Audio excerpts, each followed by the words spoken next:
Hello, and a genuine, heartfelt welcome to you, my dedicated friend. Settle in, breathe deeply, and allow yourself to be fully present. You are here because you've already done the hard work of learning the basics, but now you feel that familiar frustration, the feeling of being stuck at a language plateau. You know the words, but you don't sound natural. Today, we're giving you the ultimate toolset, 15 powerful phrases that will instantly level up your English, moving you from good to great. This isn't just a list, it's a key to sounding more articulate, more nuanced, and more like a native speaker. As you listen to the cinematic story, pay close attention to the bolded phrases. Notice how they transform simple sentences into sophisticated expressions. Let the context teach you the feeling and the timing of these new tools. Remember this truth: the level of your language will only grow to the level of your commitment to practice. Tell me, what city are you listening from right now, and what time is it there? Share your current moment in the comments below. Transition. In the next few minutes, you will gain more than listening practice. You will naturally absorb 15 high-impact English phrases for expressing opinions, making suggestions, and navigating professional and social situations. You will sharpen your listening comprehension, and most importantly, you will receive a powerful life lesson about pushing past comfort zones to achieve true excellence. Storytelling begins. Our story begins in the futuristic, brightly lit headquarters of a renewable energy startup in Berlin. Our protagonist is a brilliant young engineer named Chen. Chen was the technical backbone of his team. His designs were impeccable. He had reached a high level of technical English, but his conversational and strategic English felt flat. He was stuck on a proficiency plateau, a period where learning stops improving. Chen had a fantastic breakthrough idea for a new battery cooling system, which was crucial for the company's next major product launch. He desperately needed to pitch this idea to the CEO, a demanding but visionary woman named Miss Silva. During the initial team meeting to discuss the product, Chen tried to introduce his idea. He used simple, direct language. "I think the cooling system is not good. My idea is better." His statement, though technically clear, sounded overly critical and lacking in professional diplomacy. He missed the opportunity to use phrase 1. "I have reservations about," meaning I have doubts or concerns about, and phrase 2, "I'm inclined to agree-disagree," meaning I tend to agree-disagree, a softer way to state an opinion. He should have said, "I have reservations about the current cooling system's long-term efficiency." This phrase would have sounded more intelligent and less blunt. When a colleague made a confusing suggestion, Chen wanted to gently ask him to repeat it. He simply said, "Say it again. I don't understand." This directness felt like a command and caused a small moment of tension. He missed the opportunity to use phrase 3. "Could you elaborate on that?" meaning could you explain that in more detail? And phrase 4. "I didn't quite catch that," meaning I didn't hear or understand that exactly. If he had used phrase 3, he would have sounded engaged and interested, not demanding. The entire team meeting proceeded with Chen making short, direct statements. He knew he had a groundbreaking idea, but his language made it sound like a minor correction. Miss Silva ended the meeting without even addressing Chen's technical concerns. Later, another senior colleague, Marcus, summarized Chen's idea using more sophisticated language, and Miss Silva instantly showed interest. Marcus used phrase 5. "To cut a long story short," meaning to get to the main point quickly. And phrase 6. The bottom line is, meaning the most important fact is, he said. To cut a long story short, Chen's analysis indicates a flaw. The bottom line is, we need a new design. Chen watched, disheartened as Marcus took credit for the eloquent framing of his idea. Chen realized that excellent English wasn't just about what he said, but how he packaged it. He knew he had to master these high-level phrases to reclaim his voice and his innovation. Chen recognized that his frustration came from using simple sentences where the situation required nuance, meaning subtle differences in meaning or expression.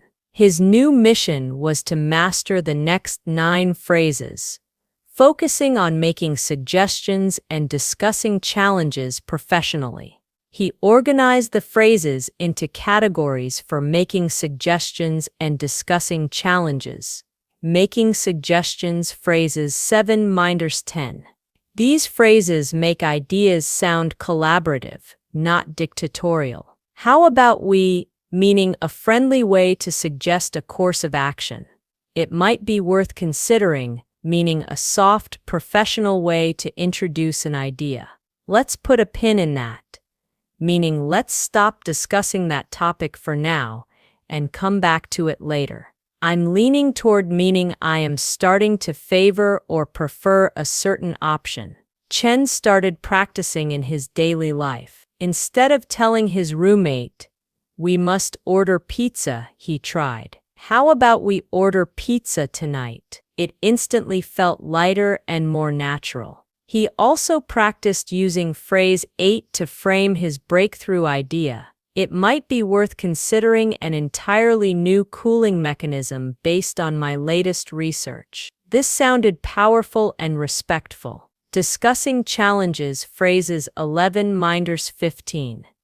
These phrases convey professionalism when dealing with problems. That's out of the question, meaning that is absolutely impossible, used for firm rejection. We're running behind schedule, meaning we are late according to the planned time. To keep an eye on, meaning to monitor or watch something carefully. We need to take a rain check, meaning we need to postpone this for another time. It's a win-win situation, meaning a situation where everyone benefits. The team faced a software bug that threatened the deadline. Instead of saying, "We are slow," Chen used phrase 12.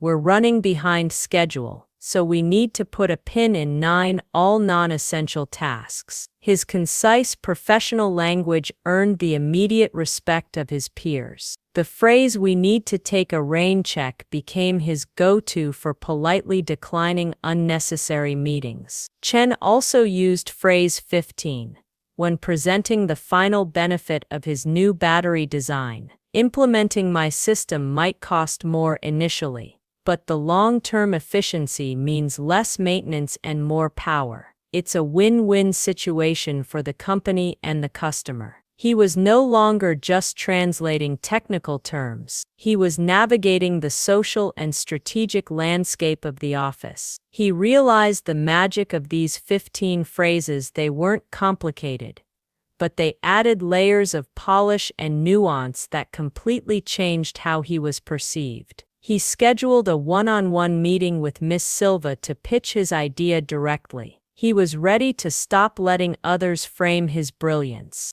Chen sat across from Miss Silva, the CEO. The atmosphere was focused, not frantic.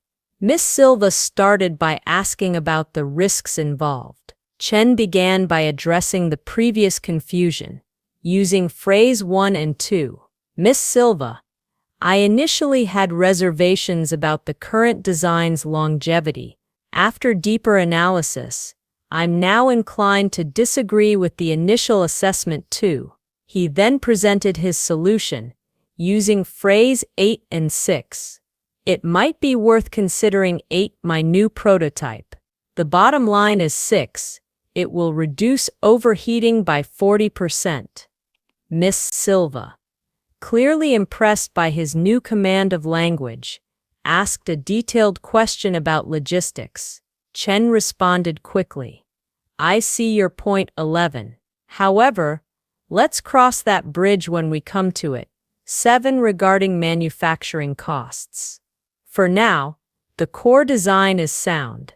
By the end of the presentation, Miss Silva didn't just approve the idea, she promoted Chen to lead the prototype development team. She told him, Chen, your technical ideas have always been excellent, but now, your communication is excellent too. You frame your ideas with the nuance and strategic thinking this company requires. Chen's promotion wasn't just about his engineering skill, it was about his mastery of those 15 essential phrases. He finally realized that the plateau of proficiency is overcome not by learning 1,000 new words, but by mastering the right 15 phrases that allow you to express the complexity of your thoughts. The motivational takeaway is this: level up your English by mastering high-impact phrases, not just high-frequency words. These 15 phrases are your shortcut to sounding natural, professional, and articulate. They are the social currency of fluency. Stop saying, I think we should do this, and start saying, it might be worth considering. Your confidence and credibility will soar. Thank you for joining me on this journey to linguistic excellence. If Chen's story has motivated you to master these 15 game-changing phrases, and you want to continue transforming your English, please subscribe to the channel right now. Don't miss the next lesson on professional communication. Keep practicing, keep speaking, and start using your excellent English today.